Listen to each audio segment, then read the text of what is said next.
Assalamualaikum warahmatullahi wabarakatuh. Di sini saya akan menjelaskan materi tentang tradisi Amaliyah Nahdiyah 1. Sebelumnya, perkenalkan saya Mesya Dwi Rahmawati dengan NIM 230101657 Prodi PSIK 2023 Universitas Alma-Ata Yogyakarta. Yang pertama, peringatan Harlah.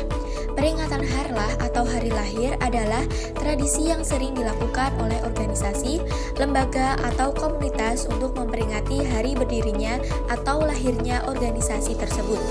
Istilah Harlah sendiri berasal dari singkatan hari lahir.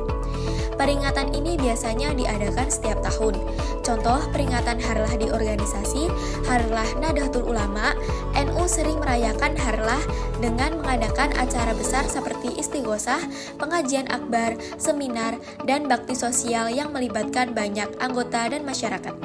Yang kedua, kegiatan menyambut kelahiran bayi. Dalam Islam, saat bayi lahir tentu membutuhkan penanganan secara tepat karena bisa saja hal itu mempengaruhi kelak besarnya si bayi kecil mungil itu. Karena itu, menjadi keharusan bagi setiap orang tua untuk mengetahui apa yang harus dilakukan terlebih pada saat menyambut kelahiran sang anak. Ada beberapa sunnah yang sangat dianjurkan dilakukan oleh Rasulullah SAW saat menyambut kehadiran anak. Berikut beberapa sunnah Rasulullah yang disarankan dari beberapa sumber dan dalil yang sahih, yakni yang pertama, mengazani di telinga kanan dan iqomah di telinga kiri. Kemudian yang kedua, menahik bayi dengan kurma dan mendoakan keberkahan atasnya juga dianjurkan oleh Rasulullah. Yang ketiga, memberi nama yang baik untuk sang anak. Yang keempat, akikoh dan mencukur rambutnya. Yang ketiga, upacara peringatan kematian. Upacara kematian dalam Islam umumnya mengikuti serangkaian tradisi yang berakar dalam ajaran Islam dan praktik-praktik yang diajarkan oleh Nabi Muhammad SAW. Berikut adalah beberapa tahapan dan tradisi yang umum dalam upacara kematian menurut Islam. Yang pertama, wafatnya seseorang, wajib mengucapkan kalimat innalillahi wa inna ilaihi raji'un. Yang kedua, mandi jenazah. Yang ketiga, mengkafani. Yang keempat, sholat jenazah. Yang kelima, pemakaman. Yang keenam, doa dan zikir. Yang ketujuh, peringatan dan kepulangan. Dan yang terakhir, yang kedelapan, pemberian sedekah dan amal. Tradisi ini bervariasi di berbagai negara dan budaya Islam, tetapi prinsip-prinsip dasarnya tetap sama, yaitu menghormati almarhum, mendoakan mereka, dan memperingati kehidupan mereka dengan cara yang sesuai dengan ajaran Islam. Yang keempat, tradisi yasinan dan tahlilan. Yasinan dan tahlilan adalah dua tradisi keagamaan yang sangat dikenal dalam masyarakat Islam di Indonesia, terutama di kalangan Nahdlatul Ulama. Keduanya berkaitan dengan pembacaan ayat-ayat Al-Quran, zikir, dan doa. Biasa dilakukan dalam rangka memperingati atau mendoakan seseorang yang telah meninggal. Yang pertama, yasinan, adalah tradisi membaca surat Yasin bersama-sama. Surat Yasin merupakan surat ke-36 dalam Al-Quran yang sering disebut sebagai jantung Al-Quran. Yang kedua, tahlilan.